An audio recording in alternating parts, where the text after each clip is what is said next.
नमस्ते दोस्तों, आज की इस वीडियो लेक्चर में हम पढ़ेंगे अल्ट्रावायलेट कैटास्ट्रोफी, यानी कि इसको कहते हैं पराबैंगनी आपका विपदन कहते हैं। ठीक है, और एग्जैक्टली ये किससे बिलोंग करता है? ये एग्जैक्टली राइलिंग जीन्स लॉ से बिलोंग करता है और उसका फाइनल जो आउटकम है वहीं से क्या होता है, ये ड्राइव होता है, यहाँ से उसका आउटपुट आता है। तो एग्जैक्टली राइलिंग Jeans drive a formula to understand the black body spectrum. देखो, हमने पिछले लेक्चर में राइलिंग जीन्स लॉ को डिटेल में हमने अंडरस्टैंड किया था और फॉर्मूले को ड्राइव किया था, और हमने ये भी देखा था कि ब्लैक बॉडी रेडिएशन स्पेक्ट्रा को वो एक्सप्लेन करने में कितना सक्सेस रहा, और वो एग्जैक्ट जो फॉर्मूला है वो एग्जैक्टली हम यहाँ पर यूज करेंगे। तो एग्जैक्टली वो फॉर्मूला किसका था? वो एग्जैक्टली फॉर्मूला था एनर्जी डेंसिटी का, यानी कि energy density for wavelength range lambda and lambda plus delta lambda. उसके लिए एग्जैक्टली ये फॉर्मूला हमने पिछले लेक्चर में ड्राइव किया था। और एग्जैक्टली ये जो अल्ट्रावायलेट कैटास्ट्रोफी है, एग्जैक्टली ये हमारे किससे बिलोंग करता है? ये energy density in range of frequency v and v plus delta v के फॉर्मूले से बिलोंग करता है। तो हम क्या करेंगे, इस लैम्बडा वाले फॉर्मूले को हम फ्रीक्वेंसी फॉर्मूले में कन्वर्ट करेंगे। हम क्या करेंगे, देखो लैम्बडा का फॉर्मूला क्या होता है? c/v होता है, और डेल्टा लैम्बडा इज इक्वल होता है c/v² डेल्टा v इन ए मोड। एक्चुअली होना क्या चाहिए? 1/μ का जो डिफरेंशिएशन होना चाहिए क्या होना चाहिए? -1/μ² होना चाहिए।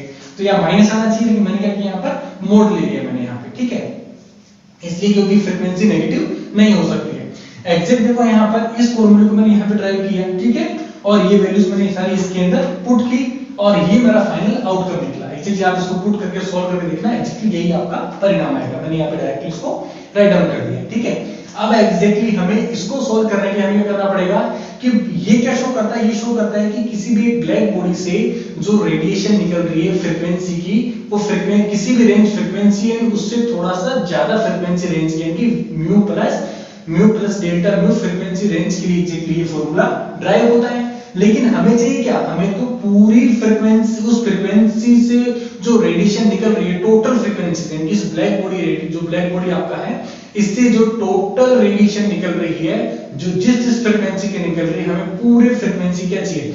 एनर्जी डेंसिटी चाहिए। तो एग्जैक्टली क्या होगा? Total energy density in term of A frequency. तो हम इस ब्लैक बॉडी से एग्जैक्टली क्या करेंगे, जो भी रेडिएशन निकल रही है टोटल फ्रीक्वेंसी वो हम फाइंड आउट करेंगे। जैसे हम इसी फॉर्मूले का यूज करेंगे। तो देखो, वहां उस ब्लैक बॉडी से जो फ्रीक्वेंसी निकल रही है वो क्या होगी? वो किसी भी फ्रीक्वेंसी की हो सकती है, 0 से लेकर इनफाइनाइट तक की फ्रीक्वेंसी की हो सकती है। तो मैंने क्या किया, इस फॉर्मूले का इंटीग्रेशन कर दिया 0 से लेकर इनफाइनाइट तक। जैसे सेम ही फॉर्मूला आपका मैंने यहाँ पे इंटीग्रेशन डाल दिया। ठीक है, देखो यहाँ पे इंटीग्रेशन मैंने पुट ऑन किया। ठीक है, और देखो यहाँ से मैंने देखा कि ये मेरा फाइनल इंटीग्रेशन होगा, यानी टोटल एनर्जी डेंसिटी मेरी ये होगी। ठीक है, और यहाँ देखो ये आपका कांस्टेंट मैंने बाहर लिया, और एग्जैक्टली ये यहाँ पर टर्म बच गया। ठीक है, ये फॉर्मूला इंडिकेट क्या करता है? ये इंडिकेट करता है कि आपका जो एनर्जी डेंसिटी है वो डायरेक्टली प्रोपोर्शनल किसके? आपके फ्रीक्वेंसी के स्क्वायर के, यानी कि आपका जो टोटल एनर्जी डेंसिटी है is directly proportional frequency square के। यानी कि जिस प्रकार फ्रीक्वेंसी बढ़ेगी, जब फ्रीक्वेंसी बढ़ेगी तो क्या होगा? एनर्जी डेंसिटी भी होनी चाहिए, बढ़नी चाहिए।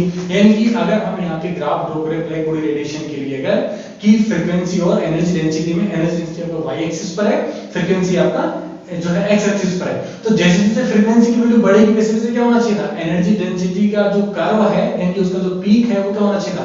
बढ़ना चाहिए था।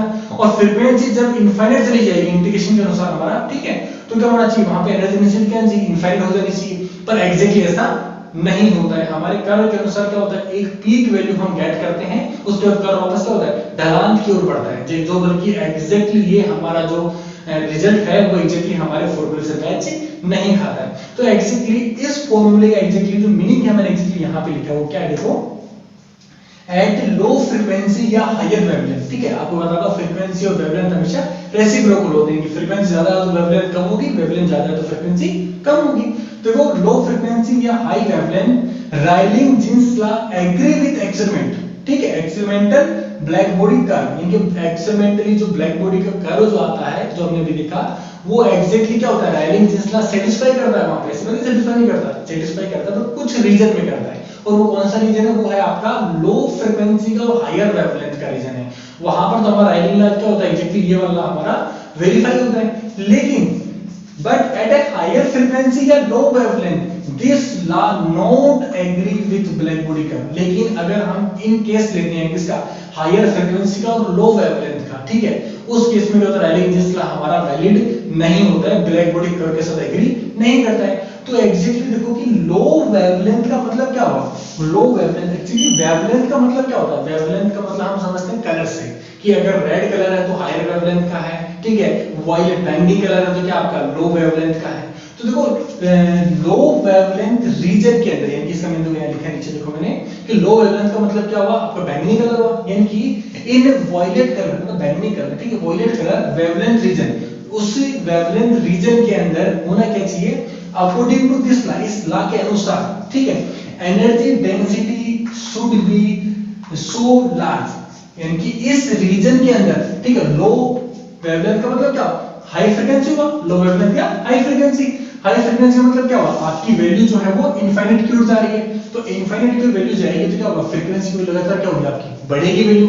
और वैल्यू ये वैल्यू बढ़ेगी तो क्या होगा, आपके रेजिस्टेंस क्या होनी चाहिए, बढ़नी चाहिए, यानी इस कारण रेजिस्टेंस क्या होनी चाहिए आपकी बढ़नी चाहिए। पर एग्जैक्टली हमें एक्सपेरिमेंटली ऐसा फाइंड आउट नहीं होता है, इसका मतलब but experimentally it is not found this like, तो इसका मतलब क्या होगा, उसके अंदर नहीं पाया गया, और इसी असफलता को, इसी विभेदन को एग्जैक्टली हम क्या कहते हैं, अल्ट्रावायलेट कैटास्ट्रोफी कहते हैं। तो एग्जैक्टली अल्ट्रावायलेट क्या होता है, राइलिंग जींस लॉ का एग्जैक्टली एक परिणाम होता है, तो जो हमने इस लेक्चर के अंदर पढ़ा। Thank you.